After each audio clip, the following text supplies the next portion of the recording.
એના માટે સૌથી વધુ સ્થાયી કાર્બોકેટાયન નીચેનામાંથી કયો છે?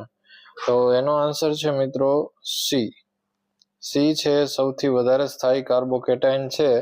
તો હવે સી ની અંદર એવું શું છે જે કાર્બોકેટાયનને વધારે સ્થાયીતા આપે છે? તો આપણે જોવા જઈએ તો નાઇટ્રોજન ઉપર એક અબંધકારક ઇલેક્ટ્રોન યુગ્મ આવેલું હોય છે, બધાને ખ્યાલ છે. તો એ અબંધકારક ઇલેક્ટ્રોન યુગ્મ જ્યારે અહીંયા પાયબંધ બનાવે છે ત્યારે આ પાયબંધ છે એ બાજુના બોન્ડ ઉપર સ્થાનાંતરિત થાય છે અને એની બાજુનું જે પાય બોન્ડ છે એ અહીંયા સ્થાનાંતરિત થાય છે, જે આપણા કાર્બોકેટાયનને સ્થાયી બનાવે છે. અને અહીંયા નાઇટ્રોજન ઉપર +m અસર આપણને જોવા મળે છે. તો મેઇન આનું જે રીઝન છે એ રીઝન છે +m અસર. તો એના લીધે આપણને એક નવું બંધારણ અહીંયા જોવા મળશે કે NH2 ઉપર પ્લસ વીજભાર આવી જશે અને ડબલ બોન્ડ થી એ બેન્ઝીન રિંગ સાથે જોડાય છે.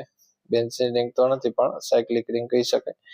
તો આ પાયબોન્ડ છે એ અહીંયા વિસ્થાનીકૃત થયો છે એટલે અહીંયા પાયબોન્ડ બનાવશે અને એક અહીંયા પાયબોન્ડ આવે છે.